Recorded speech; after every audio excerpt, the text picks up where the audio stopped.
નમસ્કાર.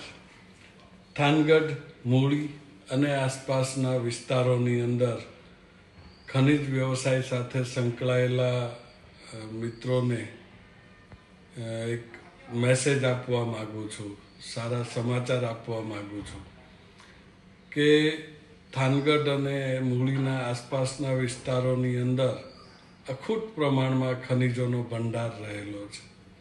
પુષ્કળ પ્રમાણમાં લોકો એમાંથી રોજગારી મેળવી રહ્યા છે.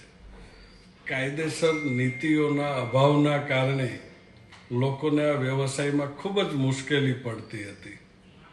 એના અનુસંધાને ગઈ 31મી ડિસેમ્બર 2025ના દિવસે રાજ્ય સરકારને અને એમાંય ખાસ કરીને માનનીય મુખ્યમંત્રીશ્રીને સંબોધીને આપણે કેટલીક રજૂઆતો આધાર પુરાવાઓ સાથે કરેલી.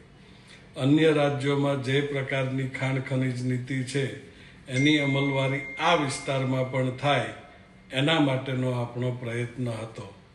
આજે આટલા સમયે આપ સૌને જણાવતા આનંદ થાય છે કે રાજ્ય સરકારે આ બાબતે ગંભીરતાથી વિચારવાનું શરૂ કર્યું છે અને તાજેતરમાં જ GMRDS દ્વારા એક સંસ્થાને એક ટેન્ડર બહાર પાડવામાં, વર્ક ઓર્ડર આપવામાં આવ્યો છે. જે સંસ્થા આપણા વિસ્તારોની અંદર પણ જીઓલોજિકલ સર્વે કરશે. કોર ડ્રિલિંગની કામગીરી કેટલાક વિસ્તારોમાં શરૂ થઈ ગઈ છે અને આપણા પેટાળની અંદર જે કંઈ ખનિજો રહેલા છે એના માટેની યોગ્ય નીતિઓ બનશે. લોકોને વ્યાપક પ્રમાણમાં રોજગારી મળશે.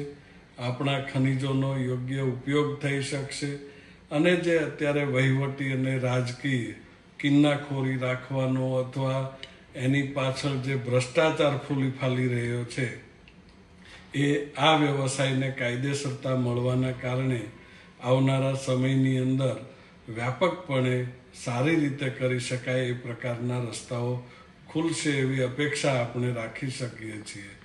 આશા રાખીએ કે જે સર્વે અને જે કામગીરી થાય છે એ ખૂબ જ ઝડપથી પૂરી થાય અને આ વ્યવસાયને કાયદાકીય સ્વરૂપ આપવામાં આવે એવી આપણે સૌ સાથે મળીને મહેનત કરીશું, લડત કરીશું. ધન્યવાદ.